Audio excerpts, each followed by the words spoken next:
마가복음 8장 1절로 13절입니다.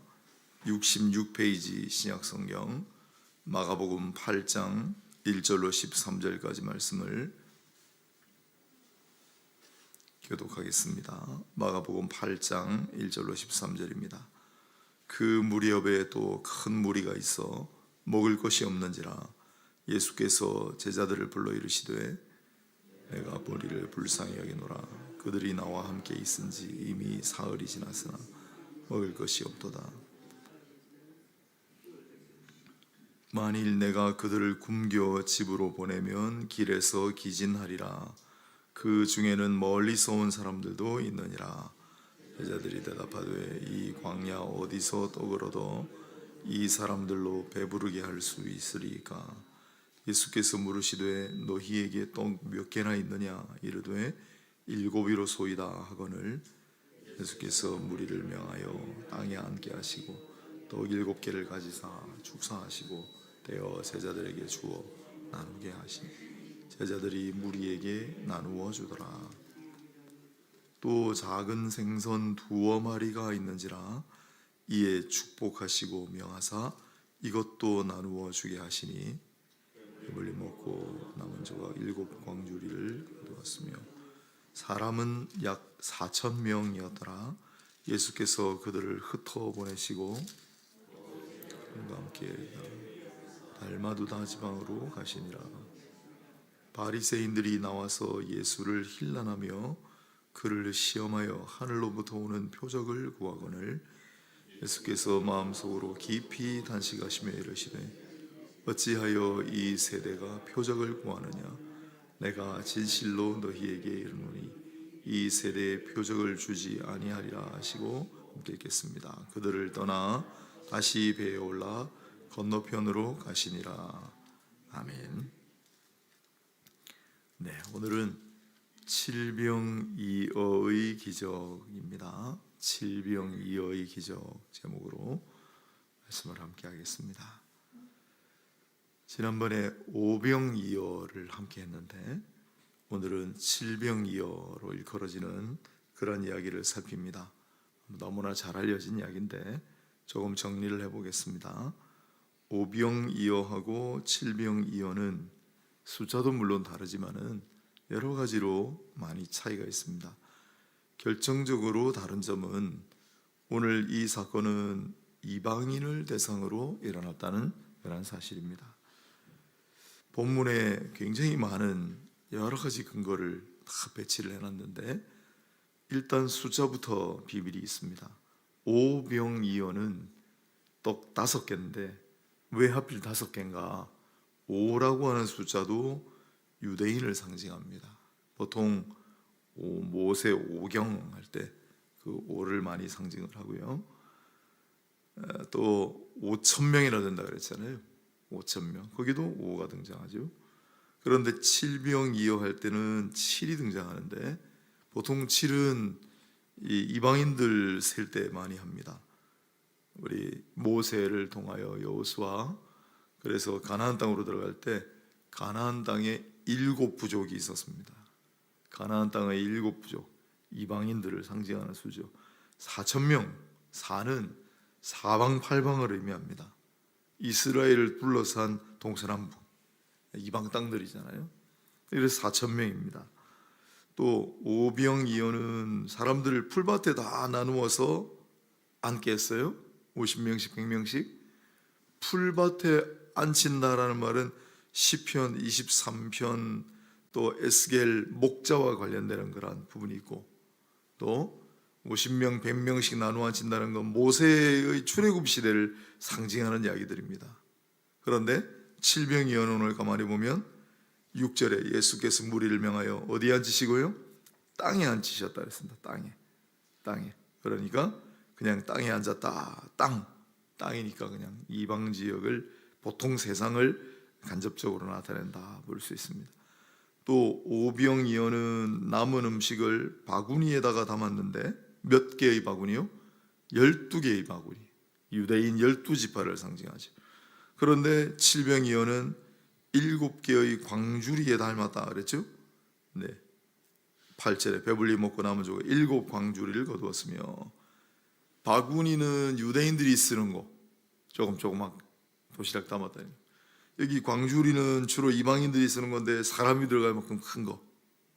여기 오늘 본문에 보면 사흘이 지났다 그랬으니까 이 사람들은 이방 땅에 사는 사람들인데 웬일인지 예수님을 따라서 지금 예수님께서 산상부흥회를 여시는데 큰 광주리에다가 자기 먹을 거, 이부가지, 옷도 다 싸와가지고 지금 3일째 수련을 하고 있어요. 3일이 지났다 그랬잖아요. 광주리는 큰 광주리예요. 이방인들이 쓰는 겁니다. 그 큰 광주리에 음식이 가득 담겼다 하니까 그것도 마찬가지로 이방 지역을 상징하는 말이다. 또 기도하는 차이도 있습니다. 오병이어 때는 하나님을 우러러, 예수님께서 하늘을 우러러 기도하셨는데, 칠병이어는 가만히 보면 떡을 놓고 기도하시고 나눠주고, 또 물고기 몇 마리 있느냐, 2마리 있습니다. 물고기도 기도하고 나눠주라 하시고, 각각 기도하고 나눠주신 것도 이방인식으로 기도를 하신 거예요. 그래서 이 칠병이어는 여러 가지 면에서 오병이하고 다른데, 결정적으로 다른 점은 이방인을 대상으로 일으킨 사역이셨다. 그러니 우리가 잘 아는 대로 예수님은 이방인은 그 당시에 앞에도 우리가 봤지만 개들에게 던짐이 마땅치 아니하나이다. 그게 일반적인 인식이에요. 유대인들, 이스라엘 사람들이 볼 땐 자기가 중심이고 선택받은 백성이기 때문에 이방인들은 마치 개나 돼지와 같은 짐승으로 여겼단 말이에요. 얼마나 문명이 발달했는가는 관계없이 자기들은 택함받은 백성이고 나머지 이방인들은 전부 사람 취급을 안 했단 말이에요.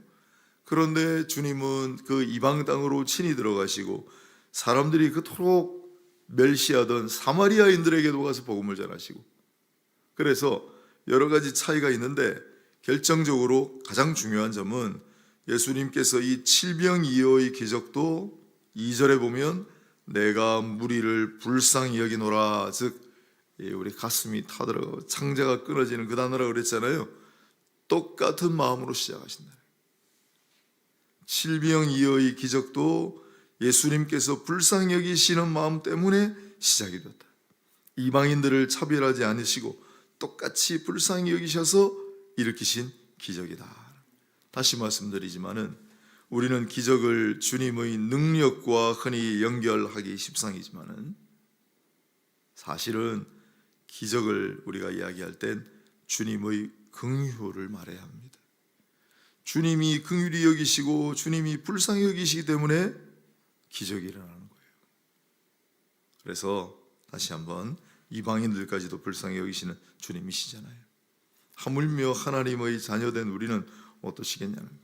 그래서 우리 기도할 때 주여 그저 불쌍히 여겨 주십시오. 주님 긍휼을 베풀어 주시기를 기도하시길 바랍니다. 우리 초대 성도들은, 초대교회 성도들은 이 기도를 많이 했습니다. 성경에도 앞을 보지 못하는 장님들, 또 몇몇의 무리들이 예수님께 기도할 때 다른 기도를 하지 않고 다윗의 자손 예수시여 나를 불쌍히 여기소서, 하나님의 아들 예수시여 우리를 불쌍히 여기소서, 이 기도를 했어요.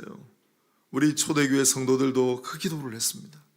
그리고 신기한 거는 우리 한국교회 초대교회, 한국교회 초창기 교회, 그거 예수 기도라고 하고 굉장히 중요한 기도로 우리가 알고 있었는데, 그런데 그걸 가르치는 사람도 많이 없었고 그 당시에 교회에서도 별로 그게 회자 안 될 때인데, 우리 옛날 신앙의 어머님들은 기가 막히게 그 정수를 알고, 특히 우리 이북에서 오신 분들 기도하실 때 우리 할머니 권사님들 이랬다고요. 주여 그저 불쌍히 여기시라요. 주여 그저 불쌍히 여겨주시라요. 이 기도를 진짜 많이 하셨대요. 잘하신 거죠. 우리가 미사의 구를 반복하고 화려한 기도를 해도 결국 기도의 중심은 이거예요. 불쌍히 여겨주십시오. 주님 우리를 긍휼히 여겨주시기를. 그렇게 기도하고 나아가실 때 하나님의 큰 일이 여러분 가운데 일어나기를 원하고 바라고 기도합니다. 주님 불쌍히 여기소서. 그게 칠병이어의 기적의 발단이었다. 이방인 지역이었지만 라는 사실을 겸허하게 받아들입니다. 자, 또 한 가지 중요한 사실이 있습니다. 오병이어 때는 무엇이 하나님의 손에 쓰임을 받았느냐 하면 어린아이의 작은 도시락이었어요. 어린아이가 엄마한테 받아온 배고플 때 먹으라고 떡 5조각하고 물고기 조그만 거 2마리, 애가 먹으면 겨우 그냥 요기를 면할 양입니다. 그 작은 도시락을 가지고 남자만 5,000명 되는 엄청난 무리를 먹이고 또 먹이셔도 배불리 남는 그런 역사가 바로 오병이어의 기적이었죠. 칠병이어의 기적은 떡 5개인데 물고기는 사실 2마리가 아니에요. 그냥 2마리, 이제 몇 마리. 그런데 이걸 처음에 한글로 번역할 때 2마리로 해가지고 오병이어니까 이것도 칠병이어가 됐는데, 사실은 정확하게 얘기하면 7병 7개의 떡하고 물고기 몇 마리, 정확하게는 7개의 떡과 물고기 몇 마리로 일으키신 기적이다라고 해야 되죠. 그런데 이 물고기 몇 마리하고 떡 7개는 어디서 나왔습니까? 이번에는 어린아이의 작은 도시락이 아닙니다. 가만히 보면 떡과 생선을 내놓은 주체도 다르고 경미도 다릅니다. 5절을 보면 주님께서 물으십니다. 너희에게 떡 몇 개가 있느냐? 너희에게 떡 몇 개가 있느냐? 그래서 제자들이 가지고 있는 것을 내놓았습니다. 즉 이 사건은 어린아이의 손을 통해서가 아니라 제자들을 통해서 일으키신 사건이다 라는 게 다릅니다. 이것은 이방 지역에 복음을 전하고 하나님 나라를 선포할 때 이제는 제자들이 나서야 한다는 사실을 간접적으로 강조합니다. 앞서는 어린아이와 같지 아니하면 누구도 천국에 들어갈 수 없느니라. 어린아이를 하나님께서 높이시고 어린아이를 소중하게 여기시는 모습을 예수 그리스도를 통해 보여주셨다면, 그래서 옆에서 보고 있던 종교 지도자들, 바리새인들, 서기관들의 코를 납작하게 하셨다면, 이번에는 제자들을 사용하셔서 하나님 나라의 복음을 전하시고자 하는 그런 취지를 보이신다 이 말입니다. 이방인들에게 복음을 선포하고 하나님 나라를 전파하며 하나님의 구원 역사를 일으키는 장본인들은 바로 이스라엘의 제자들이었습니다. 어떤 복음인지도 어렴풋하게 본문에 등장합니다. 이 제자들이 앞으로 들고 나아가야 할 복음이 뭐냐? 물론 칠병이어의 떡과 이 생선의 복음이에요. 예수께서 배불리 먹이신다. 그러나 뿐만 아니라 오늘 본문 2절에 다시 봅니다. 사흘이 지났으나 먹을 것이 없도다 그랬습니다. 왜 사흘일까? 사흘은 예수님의 부활과 당연히 관련이 깊은 말입니다. 사흘 만에 살아나셨고, 또 오늘 뒤에는 보면 표적 이야기가 나오는데, 너희가 내게 표적을 구하나 내가 여기서는 표적을 더 보여줄 게 없다. 다른 본문에서는 내가 너희에게 보여줄 수 있는 표적은 요나의 표적밖에 없느니라. 요나의 표적이 무엇입니까? 3일 만에 살아난다는 거예요. 따라서 오늘 본문에 3일이 지났다라고 하는 말은 부활의 복음을 간접적으로 에둘러 표현합니다. 제자들이 이제 나가서 이방 땅에서 사람들에게 복음을 전파하고 하나님 나라를 전파해야 될 텐데, 그 복음은 무슨 복음이냐? 부활의 복음이요. 십자가와 부활의 복음이요. 그 하나님 나라는 무슨 하나님의 나라냐? 십자가와 부활의 하나님의 나라입니다. 그걸 간접적으로 에둘러 표현하고 있다라고 봅니다. 배고픈 사람들에게 먹을 거리를 제공하는 일은 참 귀한 사역입니다. 하지만 영혼 구원이 더 중요합니다. 칠병이어의 사건은 단순히 이방인들에게 밥 한 끼 차려주는 사역이 아닙니다. 이방인들에게도 구원의 문이 활짝 열렸다는 소식을 전하는 하나님 나라의 속보, 하나님 나라의 호회였습니다. 예전엔 그런 일이 있었는데 요즘은 통 없지만, 찾아볼 길이 없지만 거리에 나가면 호회요 하고 막 아이들이 막 신문 조각을 뿌릴 때가 있었어요. 속보요. 이게 속보예요. 호회입니다. 이방인의 땅에도 주께서 임하셨다. 네. 이방 사람들에게도 주께서 생명의 양식을 주신다. 이방인들에게도 복음의 문, 구원의 문이 열렸다. 그 사건을 선포하는 장면이 바로 오늘 본문입니다. 오늘은 주의 날 주일입니다. 주 일의 주인은 예수 그리스도입니다. 어느 때보다도 예수 그리스도를 깊이 묵상하고, 어떤 데 보면 교회 와가지고 하다 보면은 예수님의 성육신, 예수님이 사람 모양으로 오셨다, 예수님의 십자가, 예수님의 부활, 예수님의 재림, 제일 중요한 복음이에요. 그런데 어떤 날은 교회 와가지고 하루 종일 설교를 듣고 하루 종일 기도를 해도 십자가 부활이라는 단어 한 번도 못 듣고 한 번도 입에 떠올리지 않고 집에 돌아갈 때도 있어요. 솔직히 그렇습니다. 우리는 주의 날, 특히 주의 전에 나왔을 때 무조건 이거 생각해야 돼요. 주님의 십자가, 주님의 부활, 주님의 재림, 주님의 다스리심, 주의 나라, 주의 복음.